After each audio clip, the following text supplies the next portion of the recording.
നമ്മൾ ഞായറാഴ്ചകളിൽ വൈകിട്ട് വളരെ പ്രധാനപ്പെട്ട ചിന്തകളിലൂടെ കടന്നു പോവുകയാണ്. ശിഷ്യത്വ പാഠമാണ്. ലൂക്കോസിൻ്റെ സുവിശേഷമാണ് നമ്മൾ ടെക്സ്റ്റായിട്ട് എടുത്തിരിക്കുന്നത്. നിങ്ങളിൽ പലരും ജോയിൻ ചെയ്യുന്നുണ്ട്, ഞാൻ നിങ്ങളെ അഭിനന്ദിക്കുന്നു. മുടക്കം വരുത്തരുത്. എനിക്കെവിടെയെങ്കിലുമൊക്കെ പോകണമെങ്കിലും ഒക്കെ ഞാൻ കഴിവുള്ളിടത്തോളം ആ 1 മണിക്കൂർ ഓൺലൈനിൽ നിങ്ങളൊപ്പം ചെലവഴിപ്പാനാണ് ഞാൻ താല്പര്യപ്പെടുന്നത്. എൻ്റെ ഓർമ്മ ശരിയെങ്കിൽ 1-2 തവണയേ നമുക്കത് മിസ്സായിട്ടുള്ളൂ. അപ്പം ലൂക്കോസിൻ്റെ സുവിശേഷം എന്ന ടെക്സ്റ്റ് നമുക്കുള്ളത് കൊണ്ട് നിങ്ങൾക്കത് വായിക്കുകയും പേഴ്സണലി നിങ്ങൾക്കത് മനസ്സിലാക്കുകയും ചെയ്യാൻ കഴിയും. കഴിഞ്ഞ ദിവസം നമ്മുടെ ഒരു സഹോദരൻ്റെ വീട്ടിൽ ഞാൻ പോയി. അല്പസമയം അദ്ദേഹവുമായിട്ട് ഇങ്ങനെ കൂട്ടായ്മ ആചരിക്കുമ്പോഴും എനിക്ക് വലിയ സന്തോഷം തോന്നി. അദ്ദേഹം പേഴ്സണലായി അദ്ദേഹത്തിൻ്റെ മുറി കയറി ബൈബിൾ ക്രമീകൃതമായി വായിച്ച് അദ്ദേഹത്തിന് നോട്ടും കാര്യമൊക്കെ ഉണ്ട്. അദ്ദേഹം പ്രാർത്ഥിക്കും. അതിനുശേഷമാണ് അവരുടെ കുടുംബ പ്രാർത്ഥന. അപ്പോൾ വ്യക്തിപരമായ ഒരു പഠന പരിചയം നമുക്ക് ആവശ്യമാണ്. അപ്പം ലൂക്കോസിൻ്റെ സുവിശേഷം നിങ്ങൾ എല്ലാവരും വായിക്കണം.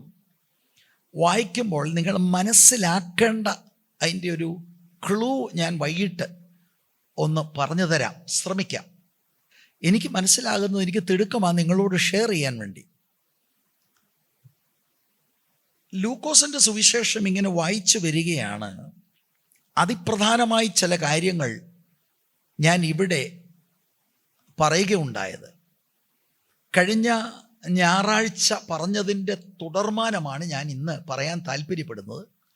അപ്പോൾ തന്നെ കഴിഞ്ഞ ഞായറാഴ്ചയുടെ ഒരു ചെറിയ ഒരു റിവിഷനൂടെ ഞാൻ നിങ്ങളുടെ മുൻപിൽ വയ്ക്കാം. 4-ാം അധ്യായം 16 മുതൽ 30 വരെയുള്ള വാക്യങ്ങളിലാണ് നമ്മുടെ വാഴ്ത്തപ്പെട്ട കർത്താവിൻ്റെ ആദ്യത്തെ പ്രസംഗം. നസ്രയത്തിൽ, അവിടുന്ന് വളർന്നു വന്ന ഗ്രാമത്തിൽ അവരുടെ പള്ളിയിൽ കയറി അവിടുന്ന് പ്രസംഗിക്കുന്നത് നമ്മൾ ചിന്തിക്കുകയുണ്ടായി. ആ പ്രസംഗത്തിൻ്റെ ഫലമെന്ന് പറയുന്നത് അവിടെ ഇരുന്നവർക്ക് അവർ കോപത്താൽ നിറഞ്ഞു. യേശുവിനെ കൊല്ലുവാനായിട്ട് അവർ ശ്രമം നടത്തുന്നതായിട്ടാണ് നമ്മൾ കണ്ടത്. 30-ാം വാക്യത്തിൽ കർത്താവ് ആ സ്ഥലത്ത് നിന്ന് അവരുടെ മധ്യത്തിലൂടെ കടന്നുപോയി.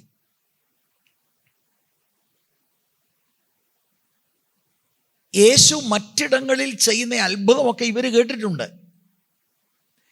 യേശു ചെയ്ത ഒരത്ഭുതത്തിന് വേണ്ടിയല്ല യേശുവിനെ കൊല്ലുവാൻ ഭാവിക്കുന്നത്. എൻ്റെ പ്രിയപ്പെട്ട ദൈവമക്കൾ, ഇത് ശ്രദ്ധിക്കണം ദയവായി. ഇത് മനസ്സിലായില്ലെങ്കിൽ നമുക്ക് ഒരുപാട് കാര്യം മനസ്സിലാകത്തില്ല. യേശു മാസ് ഡെലിവറൻസ് 5 അപ്പവും 2 മീനും കൊണ്ട് പുരുഷാരത്തെ പോഷിപ്പിച്ചത് കൊണ്ടല്ല യേശുവിനെ കൊല്ലുവാൻ ഭാവിച്ചത്. യേശു ഭൂതത്തെ പുറത്താക്കിയത് കൊണ്ടുമല്ല. ഇതൊക്കെ നസ്രത്തിൽ വരുമ്പോഴത്തേക്ക് തന്നെ അവർക്ക് ഓൾറെഡി അറിയാം. കാരണം ആത്മനിറവ് ആത്മാവിനാൽ നടത്തപ്പെട്ട് കർത്താവ് ഏകദേശം 1 വർഷം കഴിയുമ്പോഴാണ് നസ്രത്തിൽ വരുന്നത്. പിന്നെന്താണ് ഇവരുടെ പ്രശ്നം? അപ്രസംഗം ഞങ്ങൾക്ക് ഇഷ്ടപ്പെട്ടില്ല. ഈ ഫരീസയർക്കും എല്ലാവർക്കും പ്രശ്നം പ്രസംഗമാണ്. അത് പ്രസംഗത്തിൽ എന്താണ്? വചനമല്ലേ പറയുന്നത്? വചനമാണ്, പക്ഷെ കൊള്ളിച്ചായി പറയുന്നത്. അവരുടെ നിലവിലുള്ള സിസ്റ്റം ചീട്ടുകൊട്ടാരം പോലെ താഴെ പോവുകയാണ്. അതാണ് പ്രശ്നം.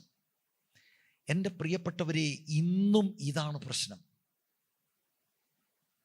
ഇന്നും ഇത് തന്നെയാണ് പ്രശ്നം. ഇപ്പം ഇവിടെ ആരെങ്കിലും ഒരാൾ രോഗസൗഖ്യം കൊണ്ട് എന്തുവാ ആരെങ്കിലും ഉപദ്രവിക്കാൻ വരുമോ? ഒന്നുമില്ല, നല്ലതല്ലേ. അല്ലെങ്കിൽ ആരുടെയും കടഭാരം മാറി, ആർക്കും ഒരു പ്രശ്നവുമില്ല. പ്രശ്നമെന്ന് പറയുന്നത് നമ്മുടെ കുറേ പാരമ്പര്യ ചിട്ടകളുണ്ട്. നാം വലുതെന്ന് ചിന്തിക്കുന്ന കുറേ സംഭവങ്ങൾ വചനാടിസ്ഥാനത്തിലല്ല, പരമ്പരാഗതമായി നമ്മൾ ഏതോ സംഭവമാണെന്നും കണ്ടിരിക്കുന്ന കുറേ കാര്യങ്ങളുണ്ട്. പ്രസംഗത്തിൽ അതിനെ ഉടയ്ക്കുമ്പോൾ കേൾവിക്കാർക്കത് സുഖമല്ല. അവർ റെസിസ്റ്റ് ചെയ്യും, റിജക്റ്റ് ചെയ്യും. ഒരു വാക്കൂടെ ഞാൻ എടുത്തു പറയാം. ഈ നസ്രത്തിൽ പള്ളിക്കാരൊറ്റക്കെട്ട എന്തോന്നിന് യേശുവിനെ കൊല്ലാൻ. ഇത്ര ഐക്യത കഴിഞ്ഞ ശബത്തിൽ ഉണ്ടായിട്ടില്ല. കണ്ടോ കാര്യങ്ങളുടെ പോക്ക്? ഇന്നും ഇത് തന്നെയാണ്, സെയിം തിങ്. ഞാൻ പലപ്പോഴും പല കാര്യങ്ങൾ പറയാൻ ശ്രമിച്ചിട്ടുണ്ട്. നിങ്ങൾ എത്രമാത്രം അത് ഉൾക്കൊണ്ടുന്നു എന്ന് എനിക്കറിയില്ല.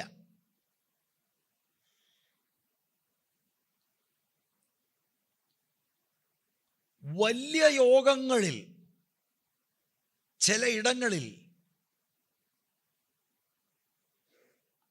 മനഃപൂർവ്വം ബോധപൂർവം എന്നെ വിളിക്കത്തില്ല അവർ. അതിൻ്റെ കാരണം ഇതാണ്, മാനസാന്തരത്തിൻ്റെ ദൂത് പറഞ്ഞാൽ അവരുടെ രാജ്യം ഷെയ്ക്കണാവും. ഇത് ഞാൻ ഊഹാപോഹം പറയല്ല, നേരിട്ട് ആളുകൾ എന്നോട് പറഞ്ഞിട്ടുള്ള കാര്യമാണ്. ഇന്നും പ്രശ്നം രോഗസൗഖ്യമല്ല. അല്ലെങ്കിൽ നമുക്കൊരു ദൂത് കിട്ടി, നിങ്ങളുടെ ചില പേപ്പർ വർക്കുകൾ മൂവ് ചെയ്യുന്നു, അതിനെന്തിനാ ഉപദേശിച്ച് അടിക്കുന്നത്? നല്ല കാര്യമല്ലേ പറഞ്ഞത്? പിന്നെന്താണ് പ്രശ്നം?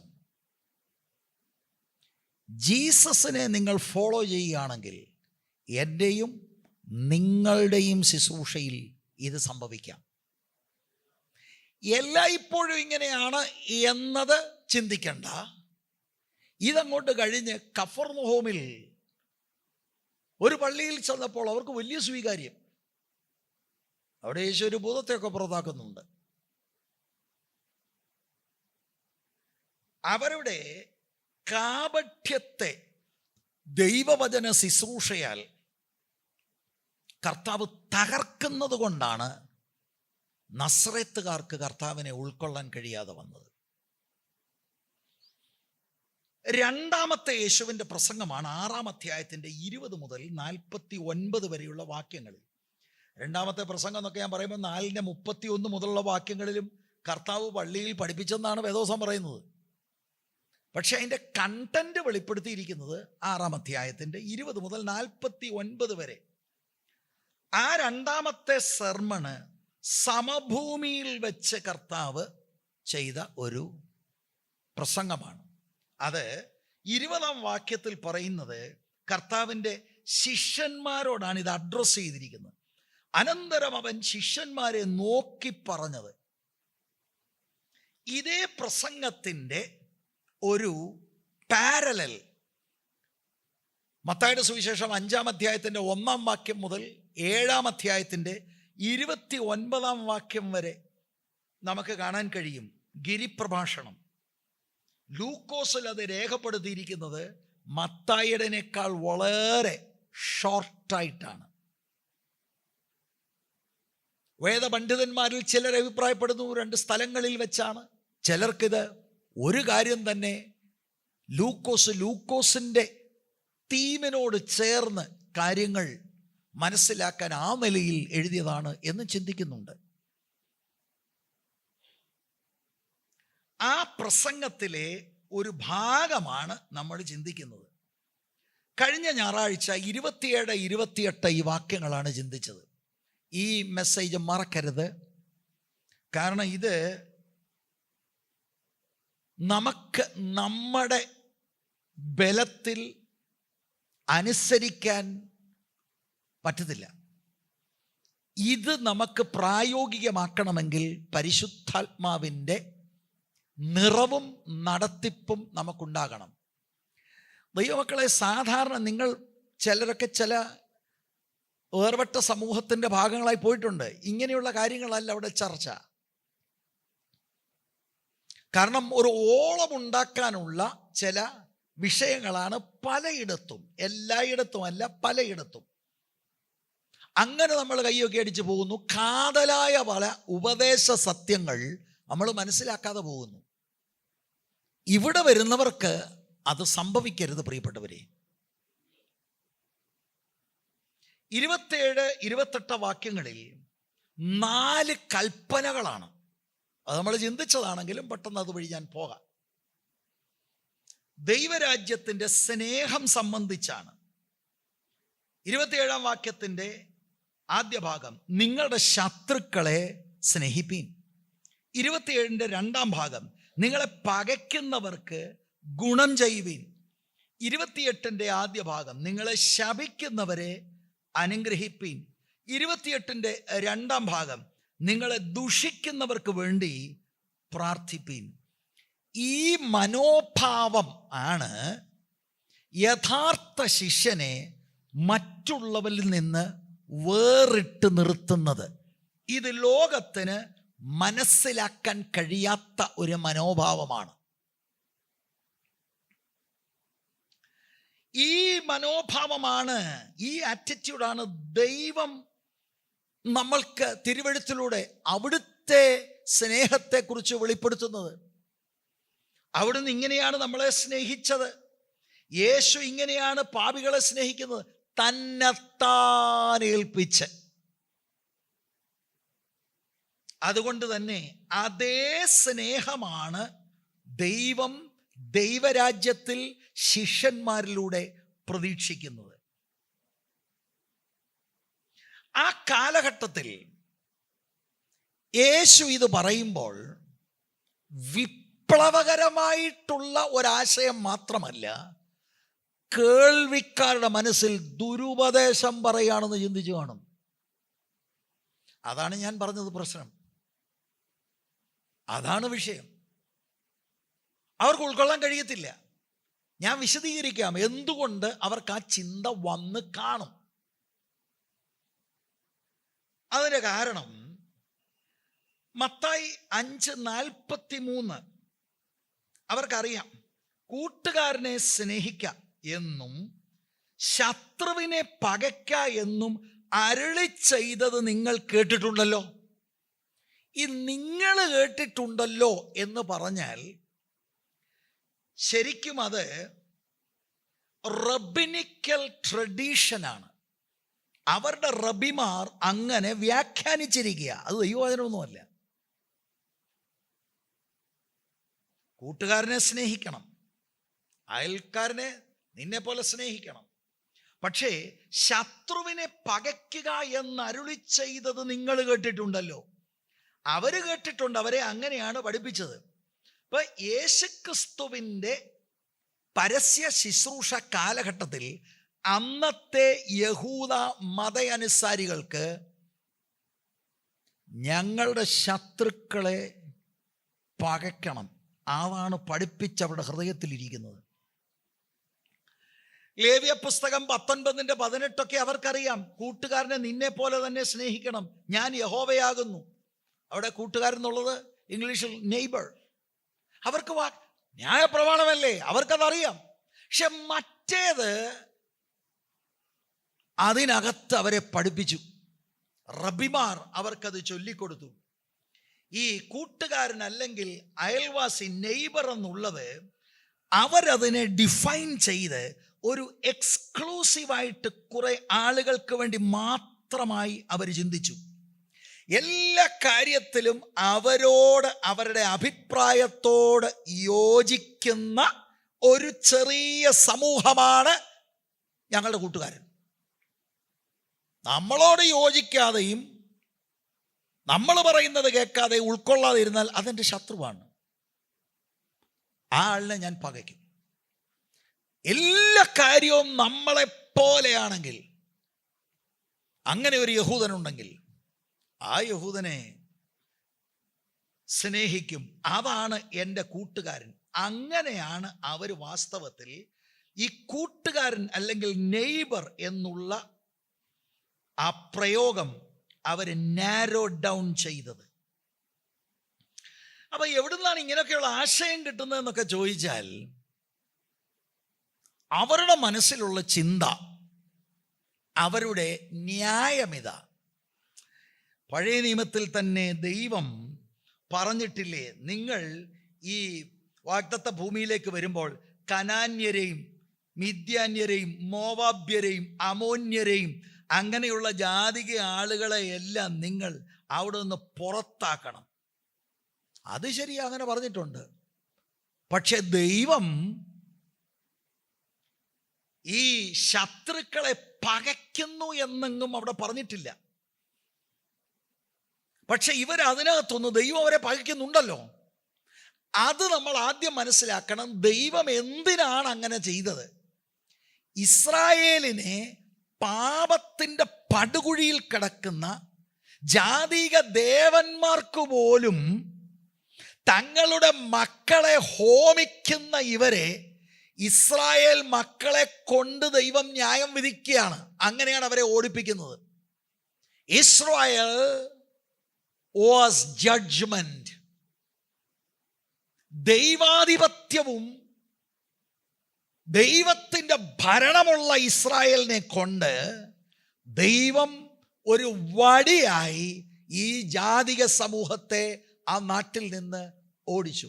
അതിൻ്റെ കാരണം വൃത്തികെട്ട മ്ലേച്ഛതകളിലും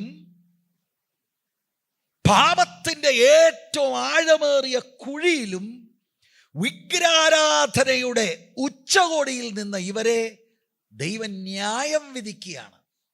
അല്ലാതെ അതിനകത്ത് നിന്ന് എതിരാളികളെ പകയ്ക്കണം എന്ന് ദൈവം അവിടെ പഠിപ്പിക്കുന്നില്ല. പക്ഷെ ഇവരതിനെ അങ്ങനെ വ്യാഖ്യാനിച്ചു. ഒരിക്കലും പഴയ നിയമത്തിൽ ദൈവം ഇങ്ങോട്ട് പകയ്ക്കുന്ന ആളിനെ അങ്ങോട്ടും പകയ്ക്കണമെന്ന് ഒരു വ്യക്തിപരമായ ലെവലിൽ പറഞ്ഞിട്ടില്ല. ഇത് സമൂഹമെന്ന നിലയിലാണ് ദൈവത്തിൻ്റെ ന്യായവിധി. അതുകൊണ്ടാണ് ഇങ്ങനെ ഒരു ആശയം അവർക്ക് കിട്ടിയത്. അപ്പൊ ദൈവവചനത്തിൽ നിന്നല്ല, അവരങ്ങനെ വിശ്വസിച്ചു. അപ്പോൾ യേശു പറയാണ്, നിങ്ങളുടെ എതിരാളികളെ, നിങ്ങളുടെ എനിമീസിനെ സ്നേഹിക്കണം എന്ന് പറയുമ്പോൾ അത് ആ ഭക്തിയുള്ള വാക്കാണ്, അത് ദുരുപദേശമാണ് എന്ന് ആ സമൂഹം ചിന്തിച്ച് കാണും. കാരണം അവര് ഒരുപാട് വർഷങ്ങളായി, നാളുകളായി അവരെ പഠിപ്പിച്ച് അവരെ പരിചയപ്പെട്ട ഒരു വലിയ വിഷയത്തിൽ നിന്ന് അവരെ കട്ട് ചെയ്യുകയാണ്. എപ്പോഴും കർത്താവിൻ്റെ ടീച്ചിങ് അങ്ങനെയാണ്. ഈ നമുക്ക് പറ്റിയത്, നമ്മളിങ്ങനെ പല പ്രസംഗങ്ങൾ ഇങ്ങനെ കേട്ടു, എല്ലാം ഇങ്ങനെ എന്താ പ്രോത്സാഹിപ്പിച്ചു, അങ്ങനെയാ ഇങ്ങനെയാ മറ്റേതാ മറിച്ചതാ. കാതലായ കാര്യങ്ങൾ നമ്മൾ പരിചയിച്ചിട്ടില്ല. അപ്പം നമ്മളെ സംബന്ധിച്ചോളം ഷോക്കിംഗ് ആകും. ദുരുപദേശം പറയുകയാണ്. സിമ്പിളല്ലേ കാര്യം? ദൈവത്തിൻ്റെ വചനത്തിൽ അങ്ങനെ തന്നെയാണോ എന്ന് നോക്കിയാൽ മതി. ഇനി ഏത് പുള്ളിയാണെങ്കിലും വചനത്തിൽ അങ്ങനെ അല്ലെങ്കിൽ നിങ്ങൾ സ്വീകരിക്കരുത്. ഇപ്പൊ ഈ പുൾപിറ്റിൽ നിന്ന് വേറെ ആരെയും പറയണ്ട, ഞാൻ തന്നെ ദൈവവചനത്തിന് നിരക്കാത്ത ഒരു കാര്യം പറഞ്ഞാൽ, please do not receive it. The word of God is the truth. പക്ഷേ ഇത് ബൈബിളിൽ ഉണ്ടോ എന്നുള്ളത് നോക്കി മനസ്സിലാക്കുന്നതിന് മുമ്പ് നമ്മുടെ ഹൃദയം അടയ്ക്കരുത്. അതാണ് ഞാൻ പറഞ്ഞതിൻ്റെ താല്പര്യം. ഇവർക്ക് പറ്റിയത് നമുക്ക് പറ്റരുത്. ഇവരെ സംബന്ധിച്ചോളം യഹൂദ മതത്തിന് പുറത്തുള്ള സകല ആളുകളെയും പകയ്ക്കണം എന്ന ഈ ചിന്ത വിശ്വാസത്യാഗികളായ യഹൂദന്മാർ ഇതിനെ ഡെവലപ്പ് ചെയ്ത ഒരാശയമാണ്. അല്ലാതെ ദൈവം ഒരിക്കലും പറഞ്ഞില്ല നീ അവരെല്ലാം പകയ്ക്ക്. വ്യക്തിപരമായ പക കൊണ്ട നടക്കാൻ ദൈവം പറഞ്ഞിട്ടില്ല. ശരിയാണ്, ദൈവം അവരിലൂടെ ന്യായവിധിക്ക് യോഗ്യരായ ആളുകളെ ന്യായം വിധിച്ചു. അതിനൊറ്റ വാക്കേ ഉള്ളൂ കേട്ടോ, ഗോഡ് ഈസ് സോവറിൻ. അവിടുത്തെ ഇഷ്ടം അവിടുന്ന് ചെയ്തു. അല്ലാതെ അത് ശത്രുക്കളെ പകയ്ക്കാൻ, വ്യക്തിപരമായി പക കൊണ്ട നടക്കാനുള്ള ഒരു പ്രോത്സാഹനമല്ല.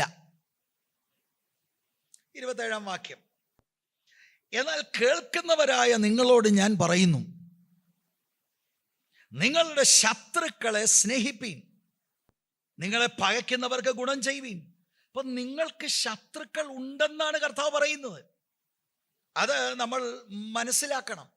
എന്തുകൊണ്ട് ശത്രുക്കൾ ഉണ്ട്?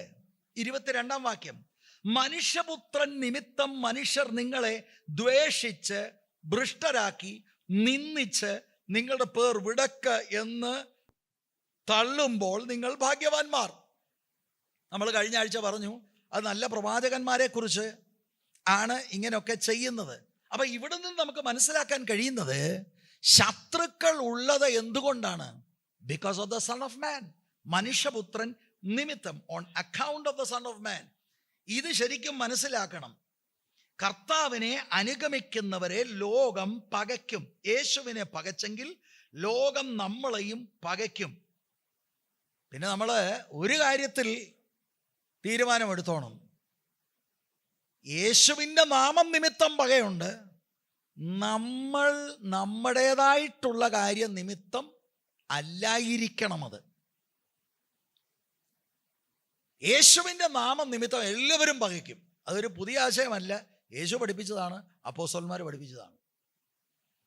നിങ്ങൾ നോക്കിക്കേ, 22-ാം വാക്യത്തിൽ 4 ക്രിയാപദങ്ങൾ കാണും. ശിഷ്യന്മാർക്കെതിരെ അവിശ്വസിക്കുന്ന ലോകം അഴിച്ചുവിടുന്ന 4 കാര്യങ്ങൾ.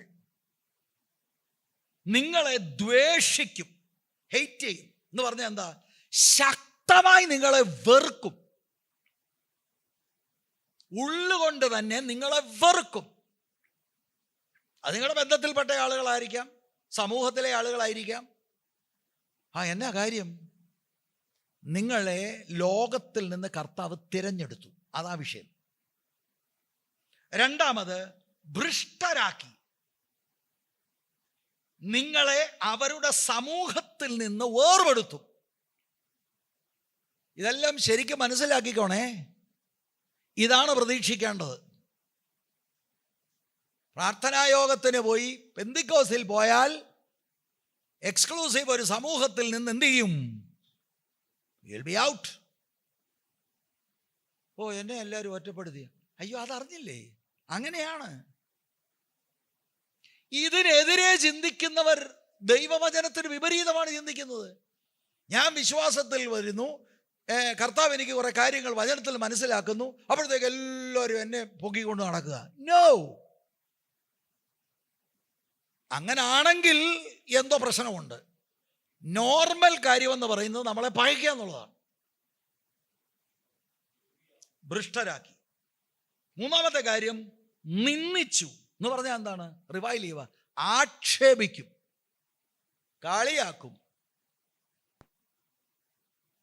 4, നിങ്ങളുടെ പേര് വിടക്കെന്ന് തള്ളുമ്പോൾ അപകീർത്തിപ്പെടുത്തും. അത് ചിലപ്പോൾ ഫാമിലി ഗ്രൂപ്പിനകത്ത് കാണും. നിങ്ങളുടെ പേരിന് കളങ്കം വരുത്തും. എന്താ കാര്യം? മനുഷ്യപുത്രൻ നിമിത്തം. അപ്പോൾ നമുക്ക് എതിരാളികളുണ്ട്, ശത്രുക്കളുണ്ട്. പക്ഷേ ഇവരിതെല്ലാം ചെയ്യുമ്പോൾ ദൈവരാജ്യത്തിൻ്റെ പ്രിൻസിപ്പിൾ ഇവരെ സ്നേഹിക്കുക എന്നുള്ളതാണ്. അതാണ് പോയിന്റ്. സ്തോത്രം. കേട്ടിട്ടുണ്ടോ നേരത്തെ ഇത്? കഴിഞ്ഞ ഞായറാഴ്ച ഞാൻ പറഞ്ഞ പോലെ ഇത് പറയുമ്പോൾ നമുക്ക് കൈയടിക്കാൻ തോന്നുന്നില്ല. ശരിക്കും ഇതൊക്കെ പറയുമ്പോഴാണ് കൈയടിച്ച് ആരാധിക്കേണ്ടത്. കൈയടി ആരാധനയാണെങ്കിൽ.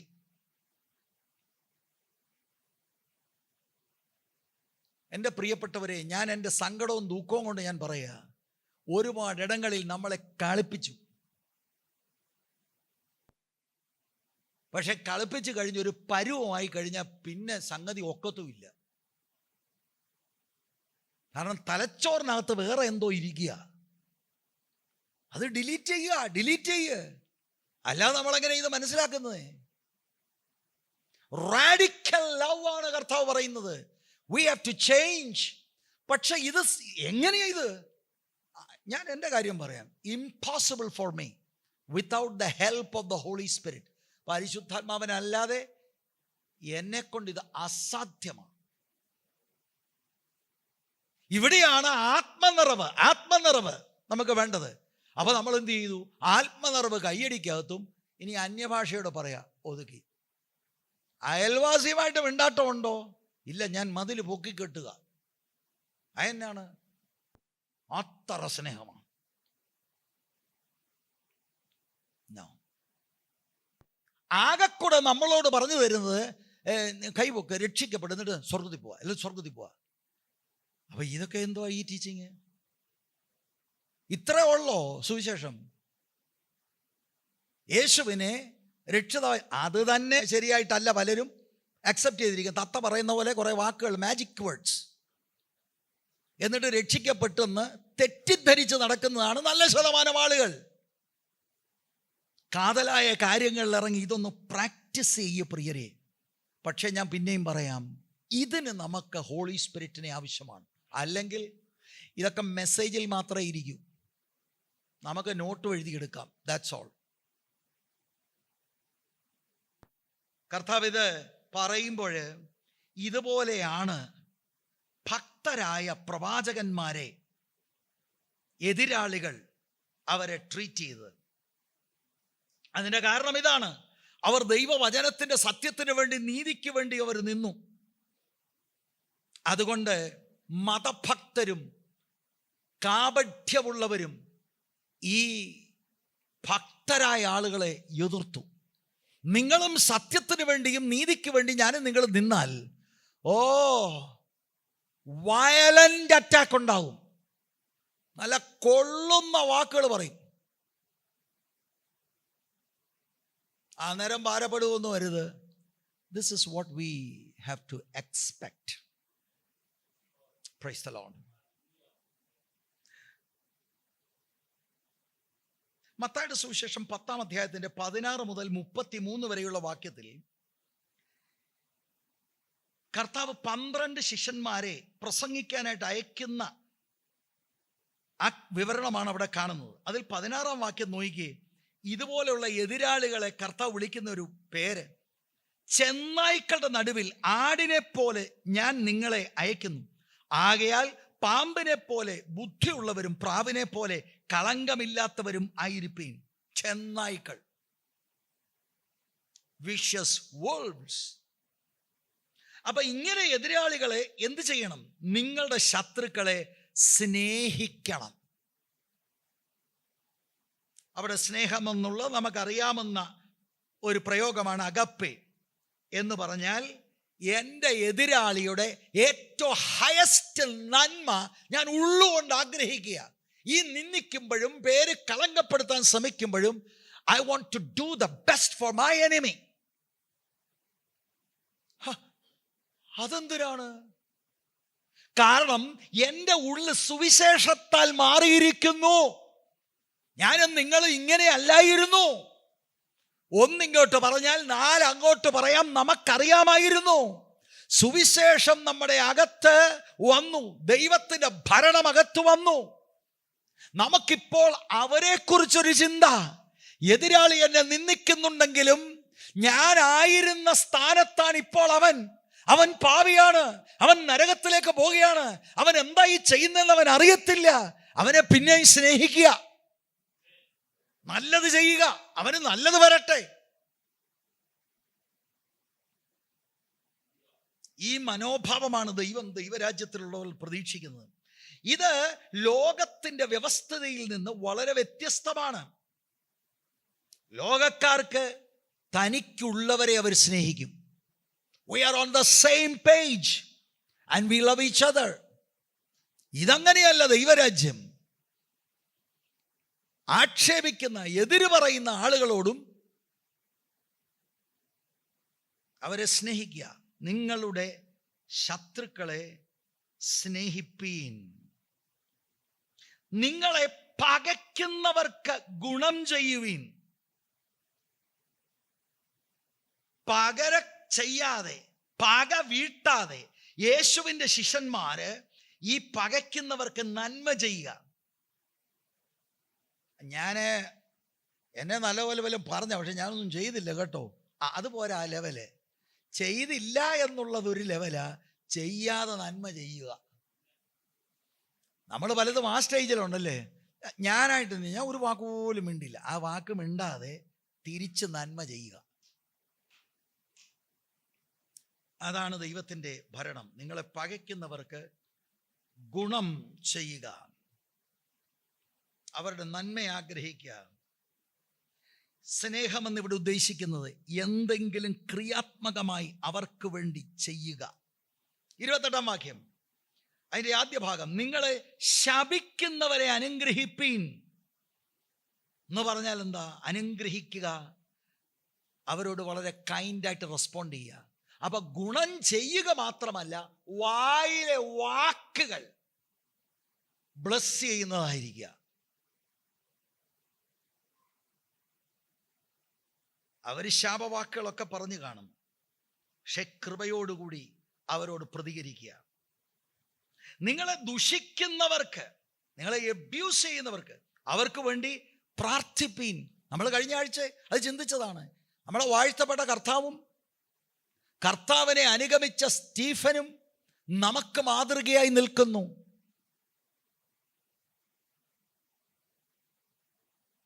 അവര്, കർത്താവും സ്തേഫാനോസും എതിരാളികൾക്ക് വേണ്ടി, ദുഷിക്കുന്നവർക്ക് വേണ്ടി പ്രാർത്ഥിക്കുന്നതായിട്ട് നമ്മൾ കാണാൻ കഴിയും. എന്തിനാണ് പ്രാർത്ഥിക്കുന്നത്? ഞാൻ റിപ്പീറ്റ് ചെയ്യുന്നില്ല. അവരുടെ ഹയസ്റ്റ് ഗുഡ് എന്ന് പറഞ്ഞാൽ അതിൽ അന്തർലീനമായി കിടക്കുന്ന ഒരാശയം, അവരും നിങ്ങളും ഞാനും അറിഞ്ഞ ക്രിസ്തുവിനെ അറിയാൻ വേണ്ടി ഇവിടെ പ്രാർത്ഥിക്കണം. കർത്താവേ, അവർക്കറിയത്തില്ല, അതുകൊണ്ടാണ് അവരത് ചെയ്യുന്നത്. എനിക്കിത് സഹിപ്പാനുള്ള കൃപ തരണമേ, അവരെ സ്നേഹിപ്പാനുള്ള കൃപ തരണമേ. ആ പ്രിയപ്പെട്ടവൻ അവർക്ക് വേണ്ടി പ്രാർത്ഥിക്കുന്നു. വാസ്തവമായി അങ്ങയുടെ സ്നേഹം അവരും അറിയട്ടെ. ഞാൻ ഇങ്ങനെ പറയാം, നമ്മുടെ ഈ പ്രതികരണം നാം പ്രഘോഷിക്കുന്ന സുവിശേഷത്തിനെ പിന്താങ്ങുകയാണ്. നമ്മൾ പറയുന്നു ദൈവരാജ്യം, നമ്മൾ പറയുന്നത് യേശുവാണ് എന്നെ ഭരിക്കുന്നത്, യേശു വന്നാൽ പോകും. ഈ വാക്കുകൾ, ഈ സുവിശേഷത്തിന് പിന്താങ്ങുന്നത് ഈ സ്വഭാവമാണ്. അല്ലാതെ ഇങ്ങോട്ട് ചൊറിഞ്ഞൊരു വർത്താനം പറഞ്ഞ് നാലെണ്ണം അങ്ങോട്ടൂടെ പറഞ്ഞെങ്കിൽ എന്നിട്ട് നമ്മൾ ട്രാക്റ്റിംഗ് കൊണ്ട് വന്നിരിക്കുന്നതെന്ന് പറഞ്ഞാൽ വല്ലവരും ഇത് സ്വീകരിക്കുമോ? അതാണ് ആധുനിക കേരളത്തിൽ സംഭവിച്ചത്. പറയുന്ന കാര്യം എല്ലാവരും എഗ്രി ചെയ്യുന്നുണ്ടല്ല, ആരും എതിരല്ല. പക്ഷെ ഈ പറയാൻ ചെല്ലുന്ന പുള്ളിയോട് പറയും, ഓക്കെ മനസ്സിലായി. ഞങ്ങളുടെ അപ്പുറത്ത് കുഞ്ഞോൻ താമസമുണ്ട്, ഞങ്ങളുടെ ഇപ്പുറത്ത് ജോർജ് ഉണ്ട്, ഞങ്ങളുടെ തോമച്ചൻ അപ്പുറത്തുണ്ട്, അപ്പുറത്ത് എന്താ ഇന്ന പുള്ളി ഉണ്ട്, ചാക്കോച്ചൻ അപ്പുറത്തുണ്ട്, ചാക്കോച്ചനും നിങ്ങളെല്ലാം ഒരു കൂട്ടായ്മ തന്നെയാണോ? അപ്പോൾ നമ്മൾ പറയും ഞങ്ങൾ ഒരുമിച്ച, ഇനിയും ട്രാക്റ്റ് വേണ്ട, മതിയാക്കി. എന്താ കാര്യം? നാം പറയുന്ന കാര്യത്തിന്, ആ പറയുന്ന സുവിശേഷം നമ്മളിൽ മാറ്റം ഉണ്ടാക്കിയിട്ടില്ല. നമ്മളിൽ മാറ്റമുണ്ടായാൽ അത് തന്നെ നമ്മളൊരു വിറ്റ്നസ്സാണ് കർത്താവിന്.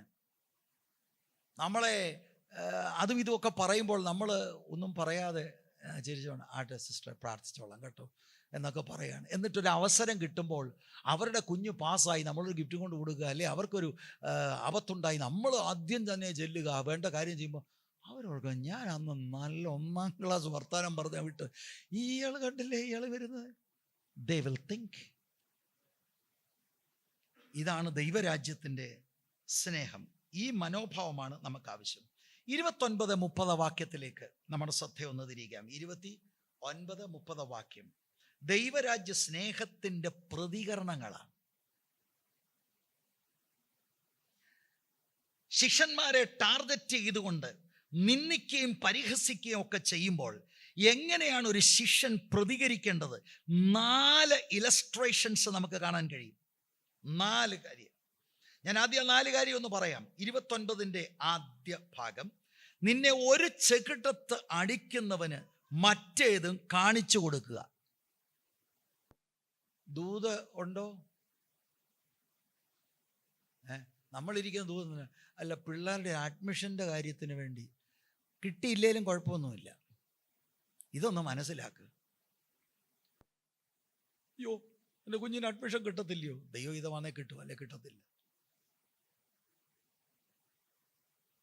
29-ന്റെ 2-ാം ഭാഗം, നിന്റെ പുതപ്പെടുത്ത് കളയുന്നവന് വസ്ത്രവും തടുക്കരുത്. ഇതെന്തുവാണ് പ്രിയരേ? Have you thought about this? ഈ ലൈഫിലേക്കാണ് ദൈവം നമ്മളെ വിളിച്ചിരിക്കുന്നത്. 30-ാം വാക്യത്തിൻ്റെ ആദ്യ ഭാഗം, നിന്നോട് ചോദിക്കുന്ന ഏവനും കൊടുക്കുക. Price the Lord. ഇന്ന് എന്നോടുള്ള ദൂതായിരുന്നു. അതിൻ്റെ വിശദീകരണത്തിൽ ഞാൻ പറഞ്ഞുതരാം. 30-ാം വാക്യത്തിൻ്റെ 2-ാം ഭാഗം, നിനക്കുള്ളത് എടുത്തു കളയുന്നവനോട് മടക്കി ചോദിക്കരുത്. എൻ്റെ പാസ്റ്ററെ, സ്നാനപ്പെടുന്നതിന് മുമ്പ് ഇതൊക്കെ എന്താ പറയാഞ്ഞേ? അല്ല, അന്നേരം നമുക്ക് 66 പുസ്തകം കൂടെ പറയാൻ നോക്കൂ. അന്നേരം സ്നാനം സംബന്ധിച്ചുള്ള കാര്യങ്ങൾ പറഞ്ഞു, രക്ഷയുടെ കാര്യങ്ങൾ പറഞ്ഞു. ഇപ്പോഴാണ് ഒരു നിയോഗം വന്നത്. ആട്ടെ, ഇനി സ്നാനപ്പെടാനുള്ളവരും രക്ഷിക്കപ്പെടാനുള്ളവരും ഈ ജീവിതത്തിലേക്കാണ് ദൈവം വിളിക്കുന്നത്. അല്ലാതെ ഇതാ ഞാൻ എപ്പോഴും പറയുന്നത്, എൻ്റെ പ്രിയപ്പെട്ടവരെ, ഇത് ഞെരുക്കമുള്ള വഴിയാ. ഇത് വിശാലതയുടെ വഴിയല്ല. യേശു പറഞ്ഞവർ ഈ ഞാൻ വായിച്ച 4 കാര്യങ്ങളാണ് ഇപ്പോൾ വിശദീകരിക്കാൻ താല്പര്യപ്പെടുന്നത്. എന്തോ എന്ത് പ്രിയരെ, ഇത് അതിൻ്റെ ആ ജസ്റ്റ് ആ റീഡിങ്ങിൽ തന്നെ നമുക്ക് വി ആർ ഷോക്ക്ഡ്. ഇതിന് വാസ്തവത്തിൽ വിശദീകരണം വേണോ? We are shocked. How can somebody behave like this? വേണേ ഒരു വാശിക്ക് ഇങ്ങോട്ട് നടി ഇന്ന എന്ന് വേണേ കഴിയും, ഒരു വാശിക്ക്. പക്ഷെ നല്ലൊരു പൊട്ടീര് കിട്ടിയാൽ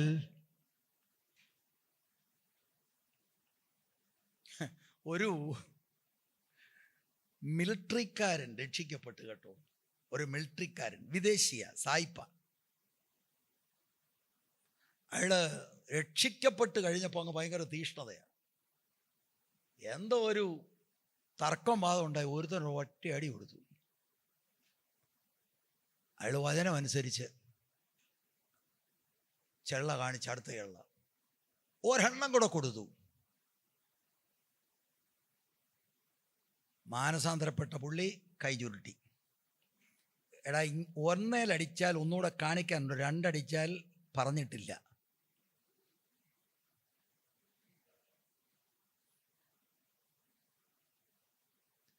പ്രൈസ് ദി ലോർഡ്.